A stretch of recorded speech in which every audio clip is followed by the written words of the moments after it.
بسم اللہ الرحمن الرحیم۔ کریمہ سعدی کا آج تیسرا سبق ہے۔ اس سبق کا عنوان ہے خطاب بنفس۔ اس سبق کے اندر شیخ سعدی رحمۃ اللہ علیہ اپنے آپ سے باتیں کر رہے ہیں۔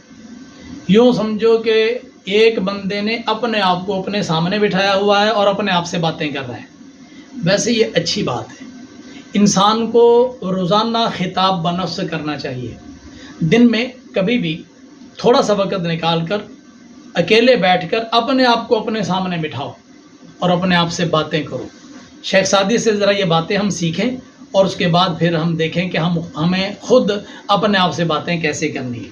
خطاب کا معنی ہوتا ہے گفتگو، اور نفس اپنے آپ سے گفتگو۔ شیخ سعدی رحمۃ اللہ علیہ کی بات سنیں، فرماتے ہیں چہل سال عمر عزیزت گزشت، مزاج تو ازحال طفلی نگشت۔ چہل سال، چہل کہتے ہیں 40 کو، سال مانا سال، مطلب ہو گیا 40 سال۔ چہل کا معنی یہ گنتی کا عدد ہے نا، چہل، اسی سے چہلم بنا ہے 40واں۔ وہ چہلم سے اب غلط علام چہلم ہو گیا۔ اور شاید کہ جو 40 دن بچے کی پیدائش کے بعد، جو 40 دن کے بعد عورت نہاتی ہے، کہتے ہیں جی چھلا نہا لیا، تو وہ چھلا بھی اصل میں یہی لفظ ہے چہل۔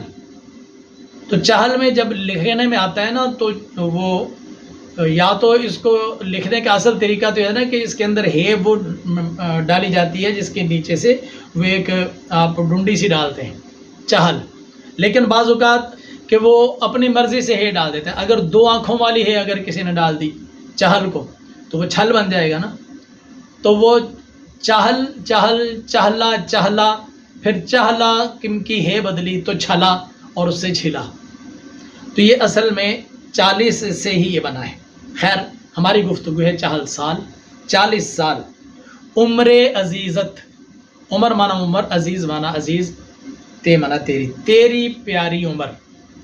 گزشت، وہی لفظ پیچھے والا بھی آ گیا جو پچھلے سبق میں گزرا، گزشتن گزرنا، گزرت مضارع، گزشت گزر گئی۔ مزاج تو، تیرا مزاج، تیری طبیعت۔ از مانا سے، حال مانا حالت، طفلی بچپنا، نگشت گشتن پھرنا، بدلنا، نگشت نہ پھری نہ بدلی۔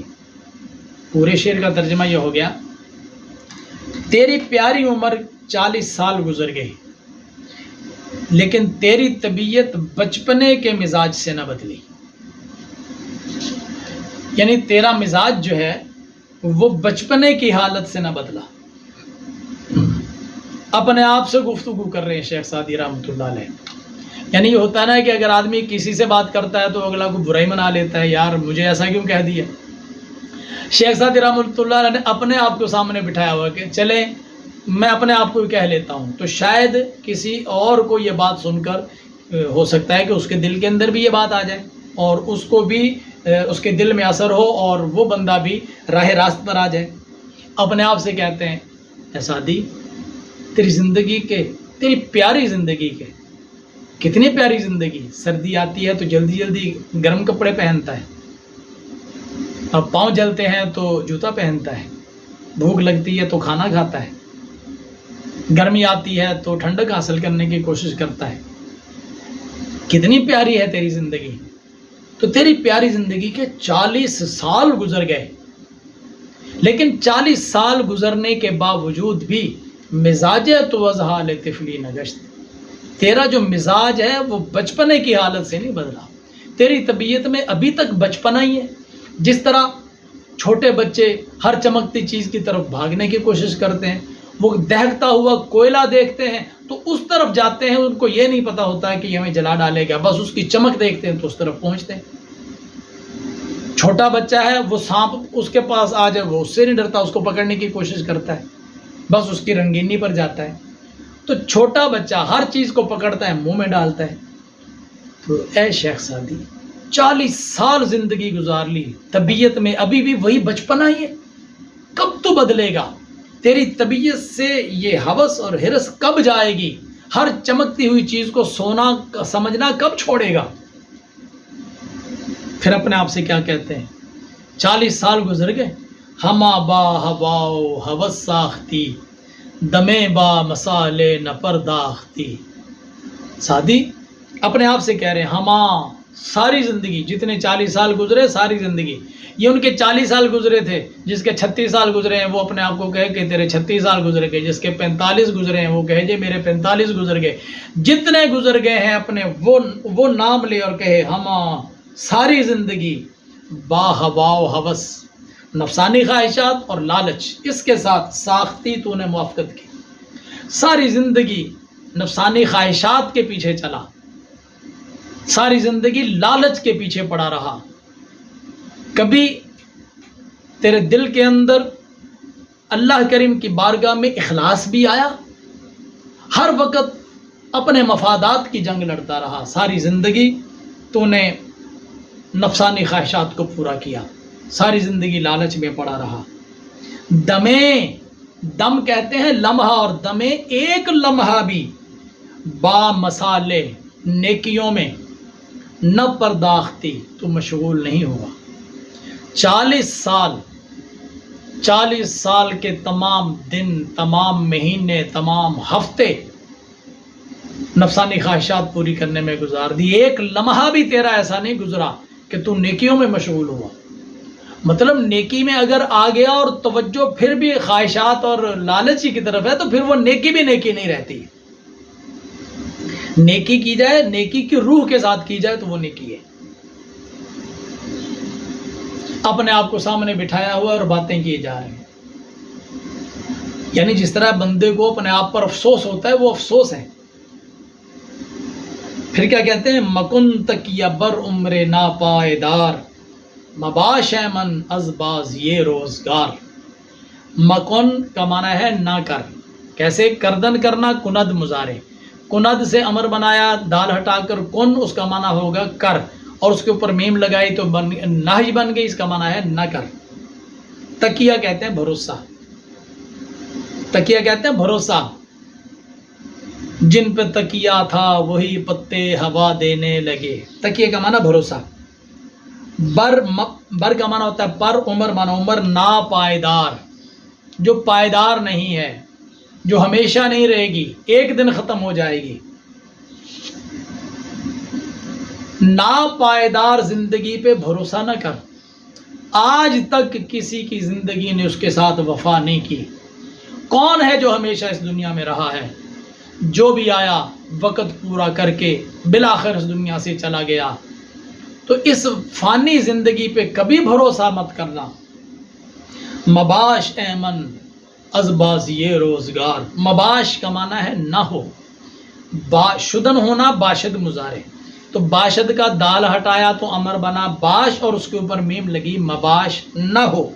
ایمن کا معنی ہوتا ہے بے خوف، از کا معنی سے بازی معنی کھیل، گردش، اور روزگار زمانہ، زمانے کی گردش سے بے خوف نہ ہو۔ ایک تو ہے کہ اپنی زندگی پہ، فانی زندگی پہ بھروسہ نہ کر، یہ کسی دن بھی تجھے دغا دے جائے گی۔ کتنے لوگ ہماری نگاہوں کے سامنے تھے جو شادی والے دن دولہا بننے سے پہلے وفات پا گئے، کتنے لوگ ایسے ہیں جنہوں نے مال کمایا، زندگی لگا دی، مکان بنا لیا اور رہنا نصیب نہ ہوا۔ تو زندگی پہ بھروسہ مت کر، نہ جانے جس نشست میں بیٹھا ہے اس نشست سے اٹھنا بھی نصیب ہوتا ہے کہ نہیں، جس سفر پر گئے ہیں منزل تک پہنچنا نصیب ہوتا ہے کہ نہیں، منزل پر پہنچ گئے ہیں تو واپسی گھر آنا نصیب ہوتا ہے کہ نہیں۔ اپنی فانی زندگی پہ بھروسہ نہ کر۔ مباش ایمن از بازی ہے، زمانے کی گردش سے بھی بے خوف نہ ہو۔ اگر اللہ نے پیسہ دے دیا ہے تو بے خوف نہ ہو۔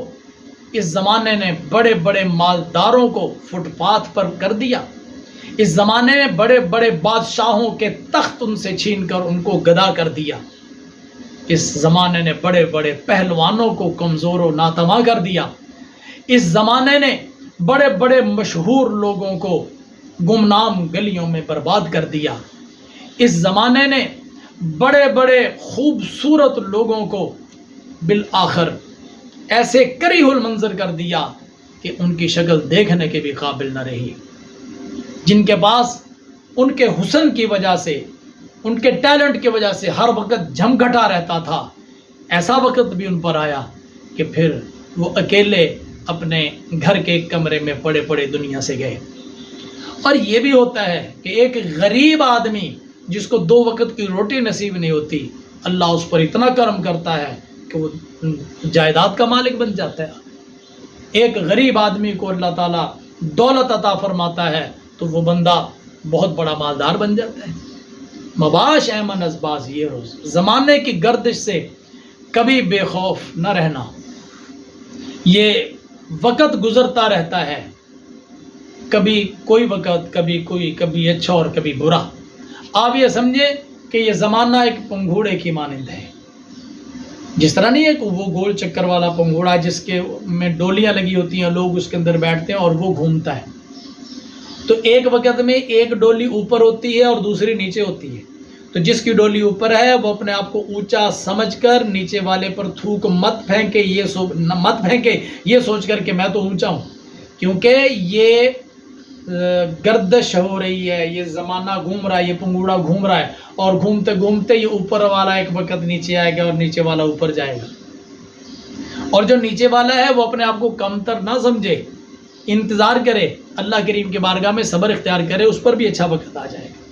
تو بعض یہ روزگار سے انسان کو بے خوف نہیں ہونا چاہیے، اللہ تعالیٰ کی خفیہ تدبیر سے بے خوف نہیں ہونا چاہیے، اس کی بارگاہ میں ہمیشہ جھک کر رہنا چاہیے، اس کی بارگاہ میں ہمیشہ یہ عرض کرنی چاہیے کہ یا اللہ جو نعمت عطا فرمائی ہے میرا اس میں کوئی کمال نہیں ہے، یہ خالص تو نے ہی عطا فرمائی ہے اور تیرا ہی کمال ہے۔ یا اللہ جو نعمت عطا کی ہے اے اللہ اس کو دوام بخش اور مجھ سے یہ نعمت کبھی چھینی نہ جائے، اور جو نعمت نہیں ملی اللہ کریم کی بارگاہ میں اس کی دعا مانگی جائے کہ یا اللہ تیری بارگاہ میں دست بدعا ہوں، مجھے اس نعمت سے مالا مال فرما دے۔